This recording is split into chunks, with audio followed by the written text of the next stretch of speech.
está ley.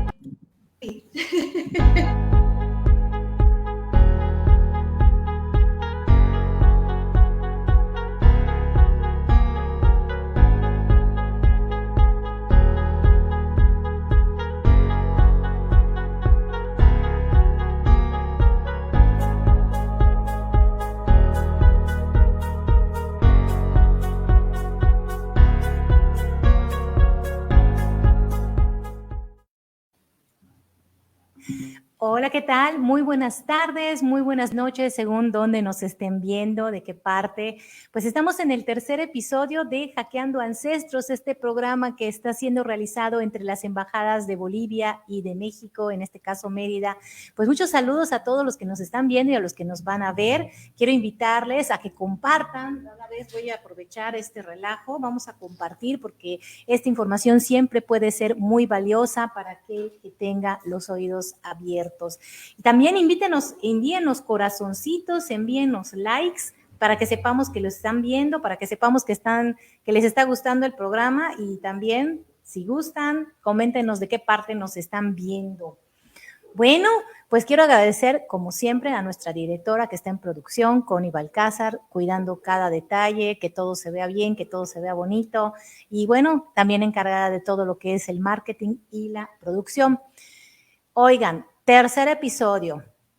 El día de hoy vamos a platicar de una persona que, bueno, hace más de 4,000 años, ¿sí? China era gobernada por las dinastías que comenzaban a darse, ¿no? Entre ellas está esta de los míticos 3 soberanos y 5 emperadores. Uno de estos 5 emperadores era el emperador chino Yao, y él se caracterizó por su gran sabiduría y por su benevolencia. Fíjense, él creó el calendario, ahorita Solia nos va a dar un poco más de detalles, fue el primer gran emperador de la antigüedad que aplica esta responsabilidad, porque al ver que su hijo como que no cumplía las características que se requerían para ser un buen gobernador, entonces rompió todo lo que es la sucesión hereditaria. Entonces, bueno, va a ser muy interesante analizar cuál fue el entorno de este personaje, por qué pensaba como pensaba y sobre todo, al final, ya saben, ¿cómo aplico todo esto a mi vida? Y para eso, pues obviamente quiero presentarles a nuestra compañera Solia Centeno, que es la especialista que se pone a investigar para digerir y presentarle estos bocaditos de sabiduría a todos ustedes. Solia, buenas tardes, buenas noches, bienvenida. Querida Maggie, ¿cómo estás? Muy contenta. No sabes cómo espero estos encuentros porque si hay algo que me apasiona es abrir ese baúl de tesoros que se llama Historia de la Humanidad y Sabiduría de los Ancestros. Así que gracias a ti por ser la creadora de este espacio, por inspirarme y poner mis dones y habilidades a servicio de la humanidad, pues a través de este espacio de Hackeando Ancestros, que estoy muy contenta. Gracias. Pues gracias a ti, Solia, porque realmente tú sabes que cuando este programa inició, yo te lo dije, yo sé cero de historia y esto me está súper sirviendo, ¿no? Y bueno, quiero comentarles, fíjense, por ejemplo, nos está saludando Pati Cayetano y nos está saludando desde la oficina en el centro de Yucatán. Un abrazo, Pati, gracias por vernos, gracias por acompañarnos y por las porras. Dice, se escuchan perfecto, las imágenes están congeladas. Bueno, esperamos que no sea el frito yucateco que nos está atacando, que esté haciendo que nos congelemos. No, no es cierto. Seguramente conforme va transcurriendo la transmisión lo vamos a ir solucionando. Sí. Pues bueno, Solia, platícanos, a ver, no sé, ¿por qué elegiste al emperador Yao para el tema del día de hoy? Cuéntanos, ya arranquémonos ya con el tema de lleno.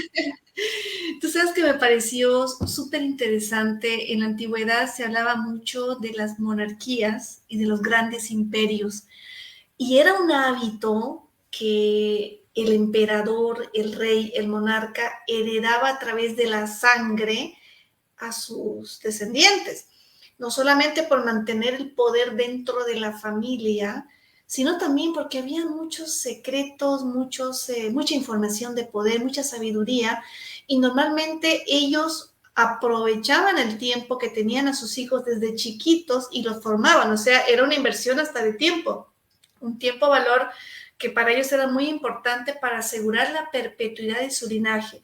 En la antigüedad existía mucho el culto generacional a las dinastías, ¿no? De querer, ellos veían como una trascendencia que su sangre a través de sus hijos sigan en el gobierno. Entonces ellos tenían una visión de trascendencia, de ir más allá en el tiempo. Entonces estamos hablando de época sumeria, los egipcios, que para ellos era muy importante. Aparte que revisando la historia, pues obviamente eran considerados dioses, muchos eran considerados hijos de las estrellas, lo que en la actualidad dirían los millennials extraterrestres. Me encanta usar ese tiempo. Y bueno, pues hijos de las estrellas que vienen de otro planeta. Entonces, ellos decían que esa sangre, esa genética, pues se cuidaba y hasta se casaban, inclusive hasta entre hermanos y entre las mismas castas. Y revisando la historia, pues todos estos miles de años antes de la era común, ese era el patrón de denominador común en la gran mayoría. Tenían que matar a un linaje entero para que pueda ingresar uno nuevo, que en algún momento pasó. Pero el hecho de que se cambien las dinastías y hay otro linaje, se ve en la era posterior a la era común, que es la edad medieval y la etapa de la alta y la baja edad media. No se ve casi en la antigüedad. Entonces, revisando la historia, cuando comenzamos a clasificar para hacer este viaje en el programa por países, por regiones, cuando llego a China, digo, 2500, 2600, la misma época de Enheduanna, donde cuidaban el linaje, casi la misma época de Imhotep, donde se estaba hablando de las dinastías de los faraones, encuentro un gobernante, un monarca, que rompe ese esquema paradigma que era casi sagrado en la antigüedad, de desheredar a su hijo porque no calificaba para un gobierno. O sea, wow. No solamente te da un ejemplo de desapego como ser humano, porque imagínate un padre que haga eso con un hijo, o sea, es doloroso. Normalmente un padre agota todas las instancias para que el hijo avance, o ¿qué ha pasado? Si el hijo es inadaptado y es incapaz, los rodean de los mejores asesores y el hijo sigue gobernando. Pero este señor lo descalificó totalmente, puso el interés de la comunidad, el interés de su país por encima de su interés personal. Yo digo, wow, o sea, qué valoración y cuán importante era para él asegurar un linaje de personas con capacidad y valores y aptitudes de gobierno para mantener una paz en el pueblo. Y eso un poquito nos puede ayudar a explicar por qué China es una de las culturas en esta antigüedad que ha surgido. Vemos su arquitectura, su escritura, han sido los primeros que han desarrollado la escritura, han desarrollado grandes descubrimientos, y hasta hoy, a pesar de que tienen un sistema político que no es muy popular, están en el socialismo, pero cómo mantienen su liderazgo en tantas áreas, un poquito nos explica lo que llevan en su sangre esta raza de seres humanos que ponen los intereses de la comunidad por encima de los personales. Así que aquí encuentro la semillita de lo que estamos viendo hoy, y de esto vamos a hablar hoy, querida Maggie. Fíjate qué interesante, porque cómo tendría que, o qué mentalidad, o qué educación, o qué formación, o qué valores, ¿no? Tendría que tener para decir, bueno, ok, sí es mi hijo, seguramente que lo amaba, pero no, tú no, porque tú no le vienes bien a esta sociedad, a este espacio, a esta gente. Y entonces empezar a buscar, y bueno, ¿qué tendría en la cabeza? ¿Cómo fue? ¿Cómo vivió? Platícanos un poco. Sí me gusta mucho. No sé si esté dentro de tu planeación, desde pequeño, esta educación que él recibe, ¿cómo podemos diferenciar entre lo mítico? Porque creo que en esta época, estos cinco emperadores y personajes que eran tres reyes y cinco emperadores, algo así. Sí, ¿Cómo diferencias entre lo mítico y lo real? ¿Cómo tuvo que ser el entorno, la educación? ¿Cómo se vivían en aquellas épocas como para formar a una persona que, bueno, pues hasta creó un calendario, ¿no? Estaba yo leyendo así brevemente, mandó a unos hermanos, uno al norte, uno al sur, y así fue como que haciendo. O sea, platícanos todo eso porque me parece fascinante, cómo era revolucionaria la manera de pensar de este personaje que logró todas estas cosas en una época en donde, pues, como tú dices, ¿no? La mentalidad era otra. Pues vamos a comenzar con la presentación. Vamos a comenzar a ver, aquí tengo, ya la tienes tú, ¿no? Ya la tienes la presentación, perfecto. Vamos a Ahí comenzar está. con la presentación. Vamos a ubicarnos primero en el tiempo y en el espacio. Estamos en el año 2356. Nace el emperador Yao en el 2356 al 2255. Y bueno, pues ¿cómo podemos diferenciar la gran pregunta que nos hace mi colega Maggie en relación a lo que es el misticismo de lo que es la realidad? Pues están los escritos y los grandes historiadores, que ahorita vamos a llegar a un gran historiador que realizó una investigación, ahorita te cuento la historia. Vamos a ubicarnos en el espacio, ¿dónde se encuentra China? Pues aquí está en el continente asiático, al otro lado del mundo. Ahí al lado derecho podemos ver el tamaño, es el país después de, bueno, la Unión Soviética era el más grande, se ha desmembrado, creo que sigue siendo el más grande, y luego pues viene China, ¿no? China es uno de los países con mayor extensión territorial y mayor diversidad en tema de naturaleza y mayor cantidad de habitantes. Más abajito vemos un mapa mundi y ahí se puede ver en rojo dentro de lo que es el planeta, pues la extensión que tiene este territorio. Entonces, imagínense en la historia de la humanidad lo que ha significado unir un país tan grande. O sea, realmente tiene que tener unas habilidades blandas y duras muy desarrolladas quienes tengan que desarrollarse en esta cultura. O sea, es como dicen causa y efecto, ¿no? Como todo está relacionado. Ahora, continuando la presentación, vamos a la siguiente imagen. Ahora que ya nos hemos ubicado en el tiempo y en el espacio, China es una de las primeras civilizaciones de la humanidad. Aquí hay un mapa de cómo de manera, cuando nos vamos a la arqueología, descubrimos que de manera simultánea las civilizaciones se han desarrollado en diferentes regiones a la vez. Estamos hablando de Egipto, Mesopotamia o Sumeria, la parte de la India y China.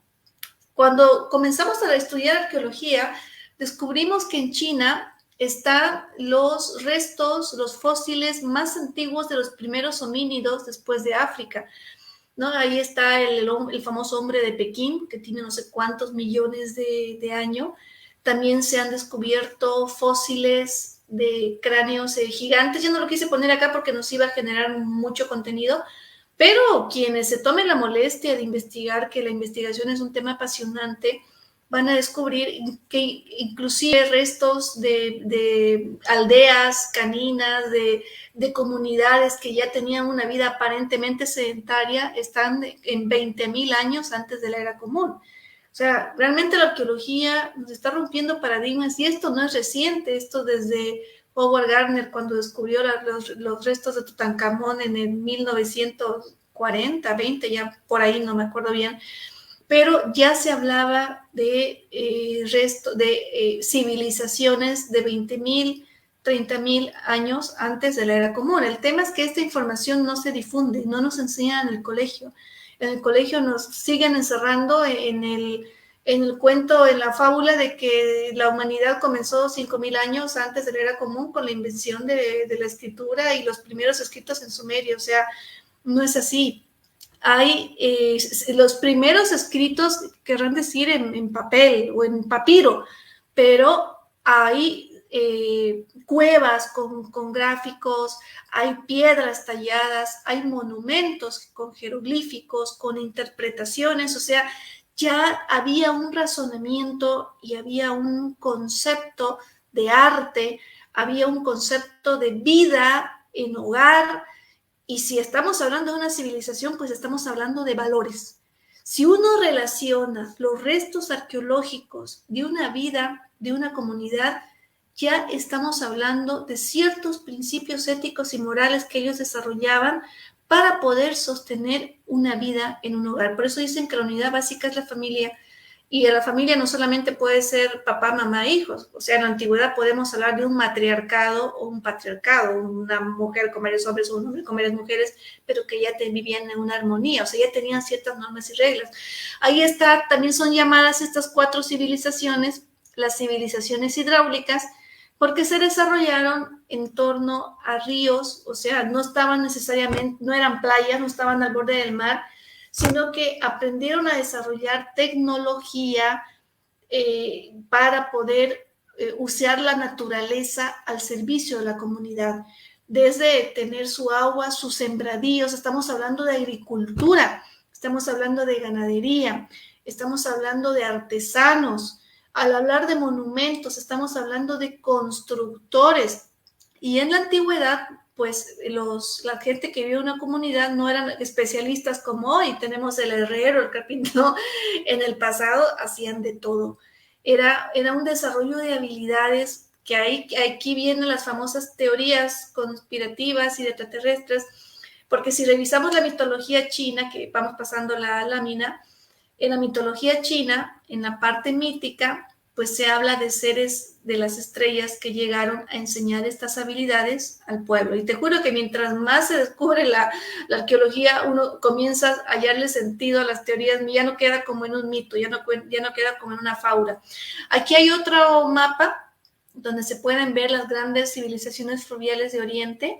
Esos redonditos que se ven más claro, pues son las zonas no solamente donde hay la mayor cantidad de restos arqueológicos que están alrededor de ríos, sino que también está el desarrollo de las grandes civilizaciones de la antigüedad. Y lo curioso es que han comenzado al mismo tiempo como que hubieran sido, escucha esta frase, colonias, como que hubiera sido colonizado al mismo tiempo, ¿no? Entonces, en los 4 lugares vas a encontrar restos fósiles, vas a encontrar utensilios, cerámica, vas a encontrar cuevas, registros jeroglíficos similares en casi las mismas épocas. Entonces, cuando uno comienza a estudiar historia de la humanidad, te rompes todos los esquemas y paradigmas y te das cuenta que la historia no se ha terminado de contar. Vamos para la siguiente. Oye, Solia, a ver, espérame, yo sí tengo que interrumpir acá. Estos símiles, ¿es lo mismo que se encuentra en Egipto, que se encuentra en Sumerio, Mesopotamia de aquel entonces, que en China, me estás diciendo? Sí, hay restos de pirámides, hay restos de bloques, templetes que le llamaban de piedra, con monumentos megalíticos, con ciertas similitudes de tallados, ciertos jeroglíficos o algunas señales y signos, el estilo de vida que llevaban las cerámicas rudimentarias, los registros tallados en algo, inclusive hasta las fábulas, si quieres, la historia, la famosa historia de la creación. Los chinos hablan del yin y el yang, del masculino, femenino. En Sumeria hablan de la diosa, el dios. En Egipto hablan también de un Osiris, de una Isis. Los 4 tienen su Moisés y tienen su Noé. Eso te iba a decir, bueno, porque como quiera sí es como, hay como muchas similitudes y entonces es cuando uno empieza a considerar, ¿no? Bueno, a ver cómo es posible del otro lado del mundo, a una etapa, a una época más o menos similar, se encuentran estas tremendas, como tú dices, ¿no? Similitudes y casi que espantan, ¿no? Qué interesante, qué interesante. No, de verdad que da para terminar en otro tipo de programa. Bueno, aquí ahora vamos a marcar el espacio, Connie se ríe, el espacio, el terreno, exactamente, Connie, el espacio donde se desarrolló nuestro personaje en este programa, ¿no? Ahí está, es la época neolítica, que le llaman, que es la época de los metales. Y en esta temporada, pues, esa zona que se ve, sobre todo la parte de abajito, donde está ese pedacito rojo más pequeño, es la zona donde se desarrollaron estas civilizaciones, donde se definen los primeros monarcas, los primeros emperadores, y de ahí comienza la expansión. Obviamente eran valles fértiles que estaban conectados con muchos ríos que desembocaban en el mar, y adentro pues era obviamente ya está el Tíbet, la parte más pesada, ya eso vino posterior a la expansión. Hay también restos arqueológicos en toda esa zona, pero la zona donde comienza el poder, la hegemonía, el control, nacen los líderes, pues están en esas marcas rojitas donde se han descubierto los mayores restos de metales y de lanzas. Cuando ya encuentras metales, lanzas, flechas, ya estás viendo expansión, ya estás, no eran solamente lanzas de cocina para matar un mamut o para matar un animal, sino se están encontrando ya carros, ruedas,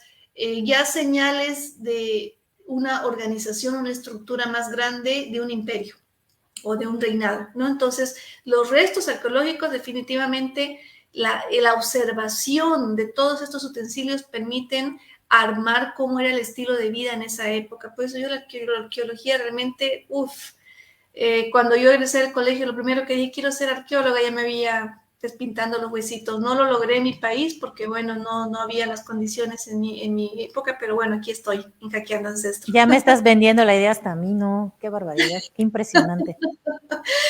Bueno, aquí está la muralla china. Por esto es lo que se conoce China, en realidad la mayoría conoce por esta es una de las 7 maravillas del mundo de la antigüedad que sigue en pie, es una de las pocas, la muralla china y las pirámides de Egipto creo que son las únicas o de las 7 maravillas del mundo de la antigüedad. Y pues esta muralla que muchos consideran que es apenas, que es uno de los símbolos de la antigüedad de China, apenas creo que son de cientos años antes de la era común. Y nuestro personaje, estamos hablando de 2300 antes de la era común, un poquito para ubicarnos en el tiempo y en el espacio. Estas estructuras no existían en la época de nuestro emperador, ¿no? Entonces lo puse como referencia. Vamos a la siguiente también, ¿por qué también se conoce China?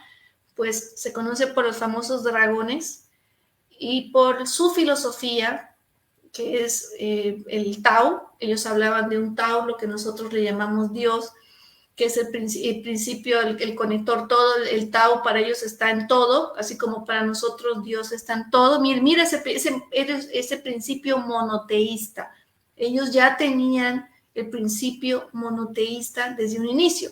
Y esta dualidad del bien y el mal, el yin y el yang, femenino, masculino, ellos también lo tenían representado. Y arribita está ese panelito de Feng Shui.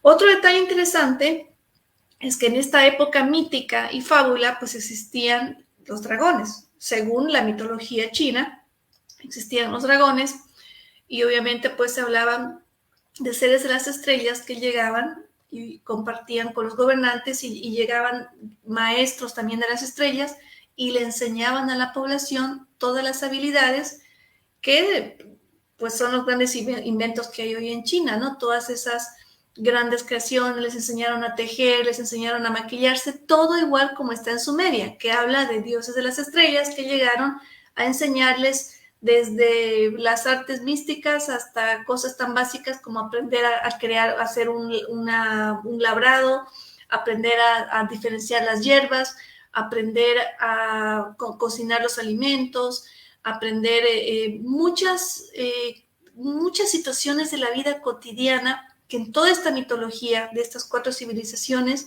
se habla de seres y maestros de las estrellas que llegaron a enseñar, es decir, que no hay nada original. Este es un reflejo, los chinos han sido muy creativos con su arte, con su pintura. Aquí vemos un reflejo de cómo era una vida realmente muy rica en arte, en filosofía. Mira, ahí están los cometas, usaban mucho su tiempo de ocio, lo usaban tenían maneras de expansión, así como los sumerios y los egipcios vimos los juegos, ellos usaban mucho al aire libre, tenían mucha conexión con la naturaleza, ¿no? Y esos ropajes y esas vestimentas, ellos hacían sus propios trajes, realmente la seda ha sido una de las grandes de los grandes productos que los del occidente cotizaban en China. Incluso hay una mitología que dicen que una de las esposas de los monarcas fue la que les enseñó a usar el gusano de seda, porque cómo iban a saber eso de manera natural. Te creo que uno mientras más lee, más sentido le haya a la mitología. Está muy sospechoso. Sí, vamos a la siguiente. Bueno, aquí seguimos avanzando en el tiempo. Ahí está uno de los seres míticos de la creación. Él es fue el primer monarca y pues se habla que estos monarcas, estos creadores, pues llegaron de las estrellas y fueron los que desarrollaron el linaje, ¿no? A ver, en la siguiente lámina, no me acuerdo muy bien su nombre de este señor, creo que lo escribí. Aquí está el famoso, ese principio creador, este personaje mítico que viene de las estrellas, tenía su contraparte femenina. Y obviamente pues entre ambos, ahí también habla del mito del diluvio. Fíjate que una de las láminas están los dos como que fueran mitad ser humano y mitad pescados. Y se habla también de un exterminio parcial de la raza por este diluvio. Y también se habla de un ser que fue inspirado para salvarse y salvar muchas semillas y razas y que comenzó a repoblar el planeta, ¿no? Entonces nuestro ser mítico ya tenía esta información de la creación. Vamos a la siguiente. Y este es el historiador, ¿no? Este es el historiador, no me acuerdo su nombre ahorita, lo tenía, bueno, este historiador, que es más o menos de la época, unos cientos años antes de la era común, se encarga de hacer un viaje por todo el imperio. Su padre era un escribano del imperio y él decide ponerse a servicio también del monarca. Creo que este monarca estaba como 200 o 100 años antes de la era común. Y este escritor chino pues decide visitar todos los lugares donde supuestamente estuvieron los seres míticos. Y en estos lugares él visitó a los más abuelitos, a los más ancianos, y comenzó a documentar todas las historias. De ahí es que sale la parte mítica. Comenzó a documentar y hacer una genealogía de todos los reyes desde el momento de la creación, que era la parte de la fábula, y en esa época era tradición oral. Todo se transmitía de boca en boca. O sea, los viejitos se sabían, los grandes ancestros, los sabios se sabían de memoria las epopeyas y todas las historias, y eso facilitó para que él pueda hacer un primer libro histórico de China, ¿no? Entonces, vamos a la siguiente. Este señor pues realmente se encargó de poder documentar, y de ahí es que salen todas estas historias de estos emperadores. Bueno, pues nuestro emperador, en este caso el emperador Yao, está ubicado dentro de los 5 emperadores. Él fue el emperadores míticos, porque obviamente en esa época era todo tradición oral, por eso le eran míticos. No había, ellos no dejaron nada escrito en esa época, y si dejaron no se encontraba todavía. Pero él, al ir por todo este recorrido de China acompañando al emperador de esa época, pues logró documentar absolutamente toda la información de estas leyendas que al encontrar tanta sincronización entre diferentes personas, pues él logró aceptarlo como una verdad. Y nuestro emperador Yao, pues, está ubicado, él está dentro de estos primeros textos históricos, y él es uno de los que comienza a resaltar precisamente porque corta ese linaje de la herencia, ¿no? Bueno, aquí mi asesora tecnológica dice los 2 seres divinos más conocidos, Fuxi y Shen Nan, correcto. Y Xin Qian, correcto. Xin Qian es el historiador, que son nombres que no son tan comunes en nuestro léxico, que difícilmente uno se lo aprende de memoria. Vamos para la siguiente. En la siguiente lámina podemos ver al bisabuelo del emperador Yao, que es otro de los emperadores míticos, que se llama el emperador amarillo. O sea, tiene un linaje, o sea, él hasta ese momento estaba con el linaje, se estaba respetando la descendencia. Su bisabuelo era el emperador amarillo, que es otro gran emperador mítico, que fue uno de los que hizo la brújula, desarrolló el tambor, el primer calendario, que ya después lo mejora Yao. Pasamos a la siguiente. Seguimos viendo su linaje. Entonces ya te puedes imaginar, y aquí está su padre, que es el emperador Hu, ¿no? Entonces, ahora pongámonos, visualicemos a Yao.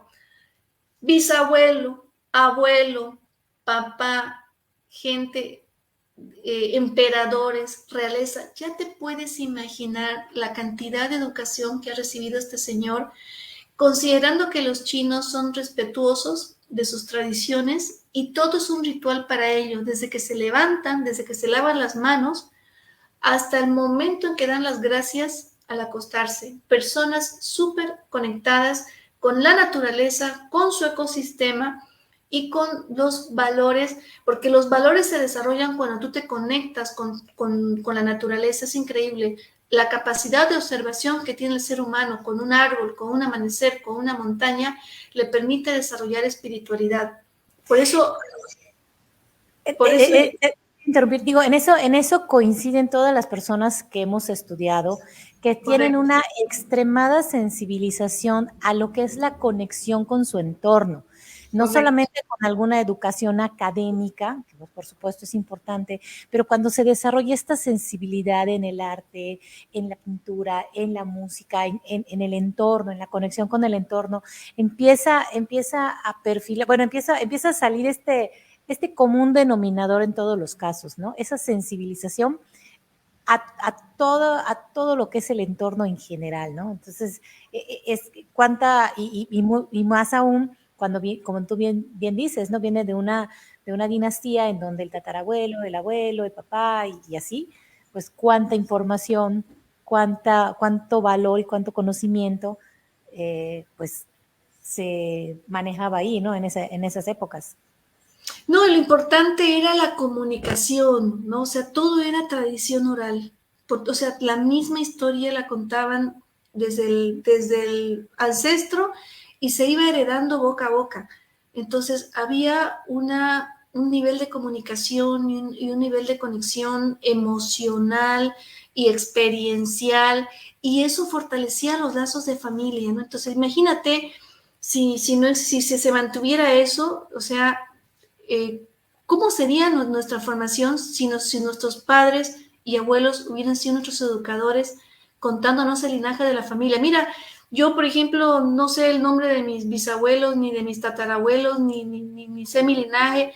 Por ahí tengo grandes maestros o grandes advertencias en mi propio linaje y eso me ayuda a comprender por qué tengo la vida que tengo, pero como hemos perdido esa educación, por eso es que no tenemos esa capacidad de trascendencia y los niveles de suicidio y vacíos existenciales han aumentado, porque la gente no le haya sentido a la vida, porque para empezar ni siquiera sientes la importancia de tu existencia, porque tu existencia es importante por lo que acumulas de tus ancestros. Y en la antigüedad ellos eran orgullosos de su linaje, así sea la dinastía de zapateros, dinastía de aguateros, dinastía de guerreros, o por último, si le tocó ser un esclavo, pero sabía que en su linaje había gente que era libre y eso le mantenía la fe y la esperanza de decir, yo voy a recuperar esa libertad de mis ancestros. Le hallabas un sentido a tu vida. Y claro que sí, inclusive como esclavo, o sea, pero como esclavo ayudaste a la construcción de una ciudad, tiene una historia, tiene un valor, y qué cierto es, ¿no? Porque a veces tal cual, ¿no? Y mencionaba Connie, ella tampoco sabe, yo creo que hasta apenas mis bisabuelos, más allá no sé, qué interesante sería que nos diéramos a la tarea de conocer nuestra historia personal. Esta está padrísima, pero yo creo que en el camino, si vas analizando y estudiando tu historia, también te vas dando cuenta de lo que tú mencionas, ¿no? Que traemos ahí algo de valor único y especial cada uno de los seres humanos. Correcto, y todo eso está en la sangre. Entonces, Yao, imagínate, aparte que se la contaban, o sea, el experimentar el gobierno y tener esa perspectiva de esa responsabilidad, pues ahí ya vamos encontrando la semilla para que nazca esa decisión que lo llevó a ser un personaje importante en la historia. Pues aquí tenemos diferentes maneras en que se ha dibujado a Yao. Obviamente no había cámaras fotográficas en esa época, y cada historiador, de acuerdo a lo que lee en su vida, se imagina por su personalidad y por cómo lo describen, cómo pudo haber sido. Entonces aquí vemos similitudes en tres dibujos de tres artistas diferentes de diferentes épocas, como todos coinciden en la barbita, el bigotito, ¿no? Y obviamente pues como la manera, de acuerdo a su linaje, cómo él pudo haberse vestido, ¿no? Entonces, este personaje tiene la historia china, lo llena de muchas virtudes, y dentro de todas las fuentes, pues se habla mucho del gran sentido que él tenía de responsabilidad con su pueblo, ¿no? Él gobernó mucho tiempo, vivió más de 100 años, ahí está, ha tenido como más de 70 años de reinado, gobernó desde los 20 años, desde muy jovencito, y no, pues ese tiempo en que él estuvo asumiendo el gobierno le permitió conectarse con toda la filosofía de su pueblo, y eso llevó a que él sienta esa responsabilidad de que sea alguien como él estaba valorando esa capacidad de gobernar, ¿no? Entonces vamos continuando en las láminas. De esa manera, pues, bueno, aquí hay una frase célebre, aquí hay algunas láminas de cómo pudo haber sido la vida en su época. Si decimos 2300, 2500, podemos pensar que están con taparrabo, para nada. Habían ciudades, civilizaciones, recordemos que era la misma época de Enheduanna y de Inhotep, habían ciudades grandísimas y había una vida cotidiana, civilizada. Aquí hay una frase que refleja la filosofía de vida que él llevaba como gobernante, ¿no? Entonces, dentro de las leyendas que captó este historiador, él dijo en algún momento, si alguien sufre de hambre, es mi culpa. Si alguien sufre de frío, es mi culpa. Si alguien comete un crimen, es porque no lo hice bien. O sea, eso es responsabilidad 100%, que es de Tony Robbins y los grandes oradores y entrenadores de crecimiento personal. Se está hablando hoy de desarrollo del ser, de asumir la responsabilidad 100%. O sea, él lideraba con el ejemplo. Entonces, cuando comienzas a observar todas esas actitudes de valores y de filosofía, uno dice, qué increíble cómo en esas épocas antiguas, que nosotros podemos pensar que el desarrollo del ser es en la actualidad, ya existía un desarrollo del ser previo y una profunda filosofía de vida con valores, que es lo que hoy estamos pataleando en el sistema educativo para insertar en la malla curricular. No solamente estamos pataleando por el desarrollo del ser, sino también estamos pataleando por los hábitos de vida. Y eso ya existía en esta cultura china. Entonces, no sé cuánto tiempo nos queda, podemos avanzar unas cuantas más. ¿Cómo estamos de tiempo, mi querida directora de producción? Bueno, en lo que responde ella te puedo decir, ahí está, es que ya vamos a llegar a los 40 minutos, tenemos 10 minutos, hay que platícalo así, rapidín. Avanzamos, aquí tenemos cómo era en esa época los gobiernos, cómo había una estructura, un contacto visual, personal. Pasamos a la siguiente.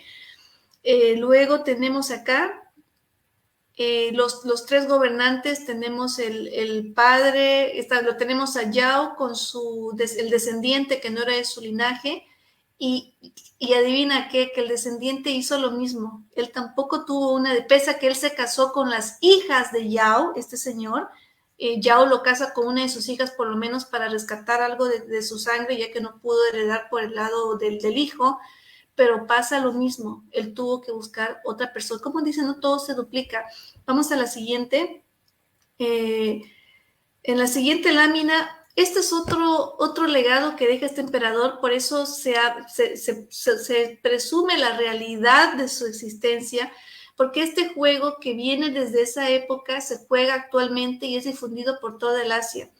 Este juego se llama, tiene un nombrecito, el Go. Dice aquí, ¿no? Sí, Go. No digo Go porque no es en inglés, el Go, ¿no? Entonces este es un juego de valores. Mira qué curioso. Cuando yo me googleé este juego, me llevé una sorpresa, porque son preguntas para poner a prueba tus valores, cuán ético eres y cuán honesto y respetuoso eres de tu palabra. O sea, es interesante. Vamos a la siguiente.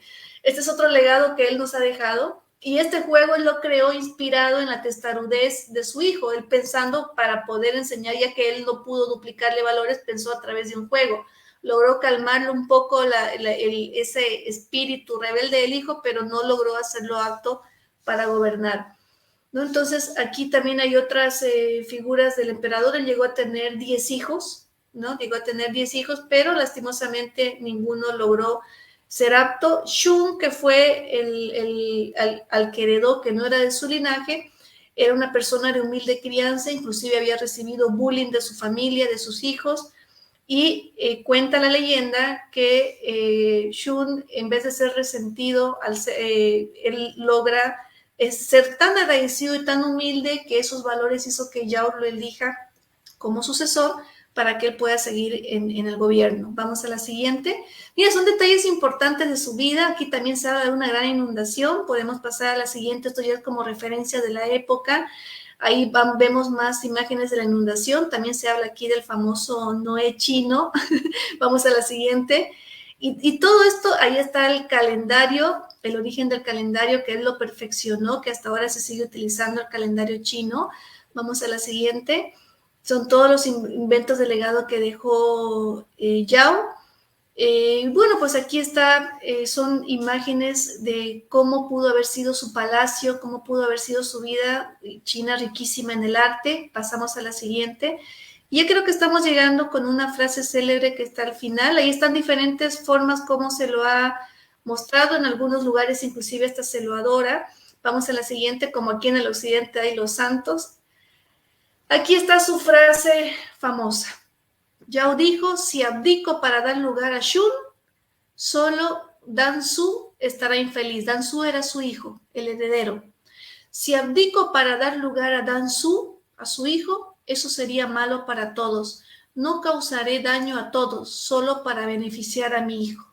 Esa es su frase célebre, ¿no? Entonces, wow, realmente, y aquí está, y él amaba con pasión como todo padre, amaba a su hijo y deseaba que tenga toda la herencia, lo crió desde chiquito, le creó el juego, le puso los mejores maestros, lo llevó de viaje, pero el destino hizo que el hijo sea irresponsable, se dejó llevar por las vanidades del egocentrismo, de la riqueza, y él descubrió que era una persona que no iba a tener la calidad humana para gobernar.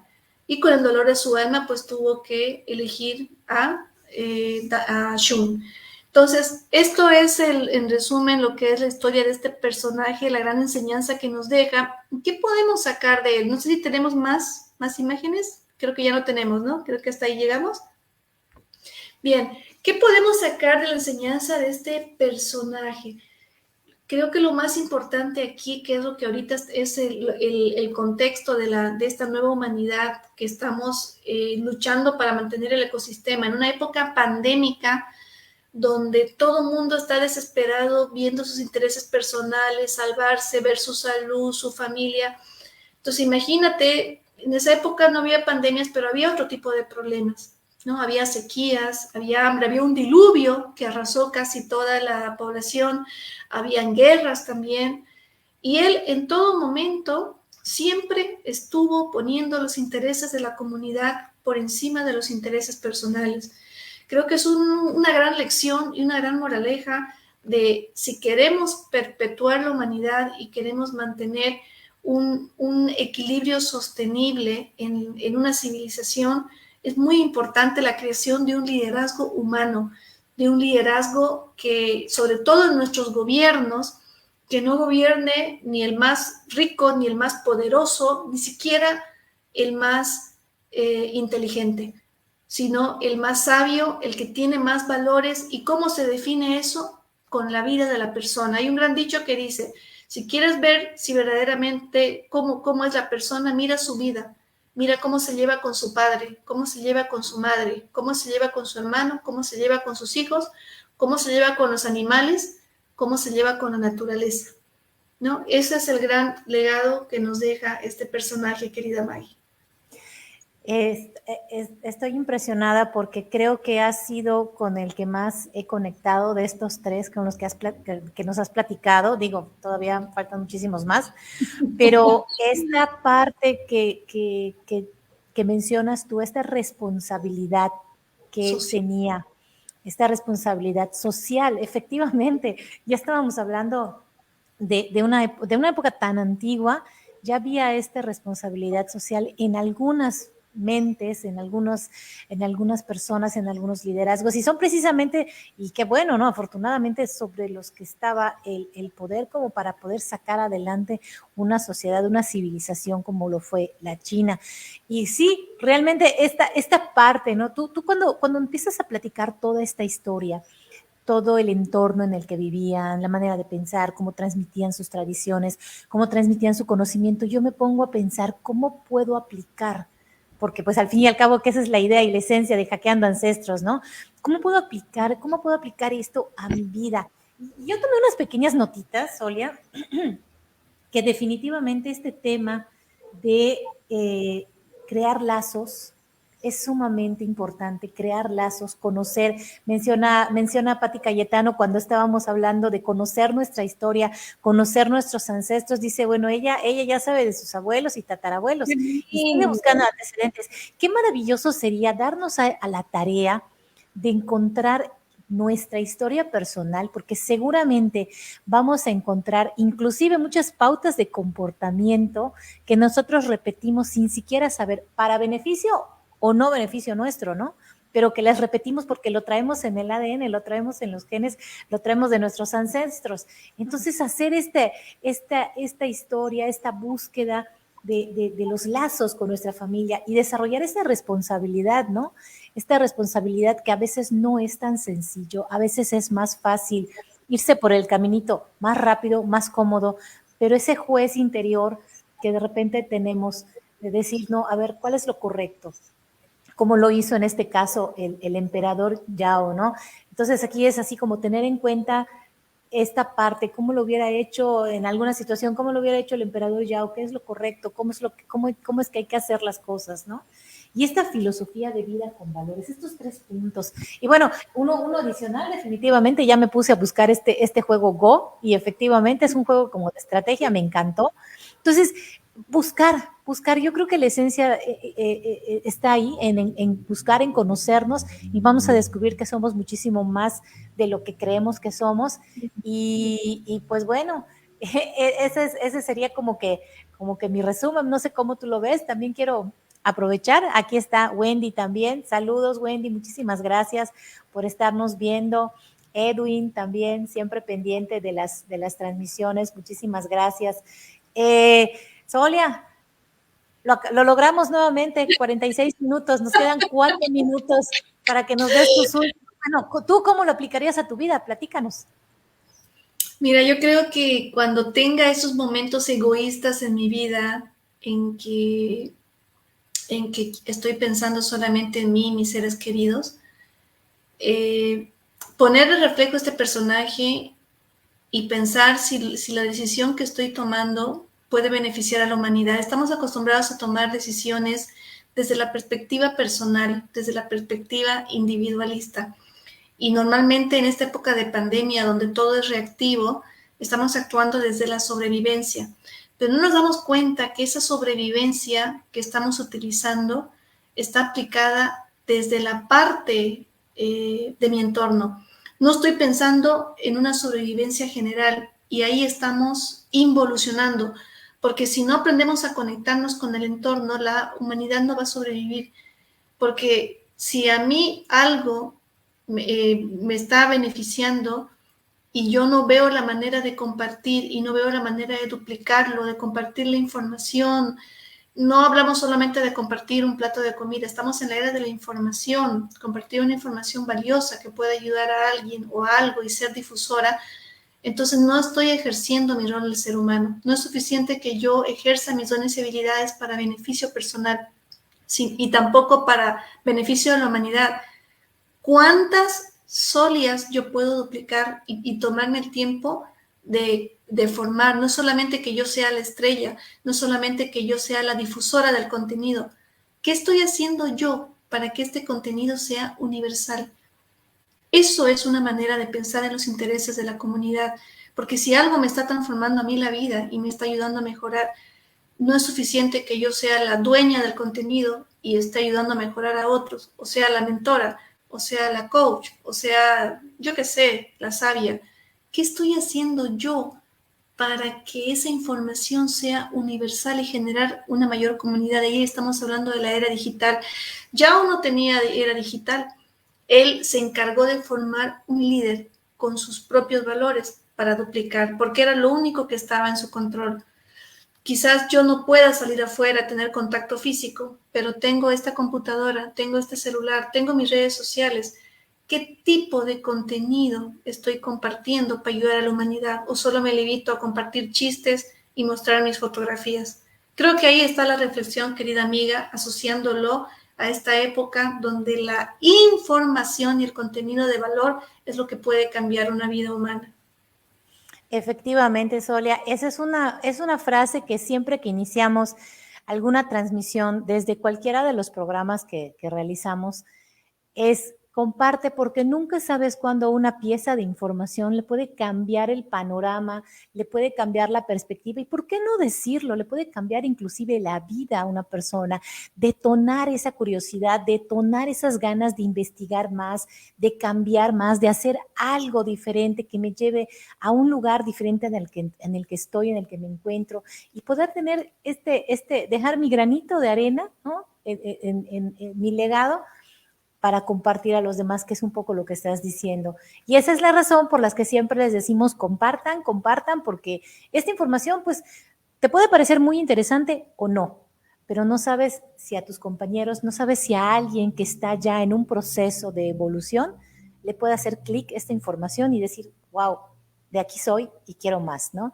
Entonces compartan, compartan. Dice Wendy, me parece que también fomentarlo en nuestra familia, con nuestros hijos. Por supuesto, esta transmisión de valores, esta transmisión de conocimientos de quiénes somos, de dónde venimos, esta responsabilidad, este liderazgo, ¿no? Me parece maravilloso. Solia, no me queda más que agradecerte. Ya se nos acabó el tiempo. Dice Patty Gol, no sé en dónde metimos gol, pero bueno, bienvenido sea. Eh, pues queremos agradecerles a todas las personas que como siempre nos ven, nos siguen, comparten, porque bueno, ya con ellos vale la pena todo este proyecto. Y pues bueno, Solia, dice Nico, llegaste tarde, no importa Nico, queda colgado y puedes verlo siempre y las veces que quieras, ¿no? Bienvenido. Pues bueno, compartirles que para la siguiente Solia, yo sí quisiera darles un pequeñito spoiler alert. Nos vamos a la nación hebrea, ¿verdad? Habíamos platicado que en el siguiente programa nos vamos a ir a la nación hebrea, vamos a hablar de una mujer que fue una reina, ¿sí? Esther, la reina Esther. Entonces vamos a analizar esto mismo, cuál es el entorno, cómo vivió, qué aprendió. Sobre todo, a mí me gusta mucho la parte cuando se trata, no porque yo sea mujer, ¿no? Pero más de mujeres, porque es como que es interesante cómo inclusive en estas épocas había una mentalidad con respecto a las mujeres. Entonces, analizarla y ver cómo sobresalen en una sociedad en la que puede fomentar o no, ¿no? La relevancia de la mujer en estas épocas. Así que, pues nos vamos para la nación hebrea. Y antes de terminar, Solia, querida, yo quisiera invitar a todas las personas a que estén pendientes definitivamente a las siguientes transmisiones, porque bueno, se van a poner buenísimas, ya hicimos la programación de todo el año.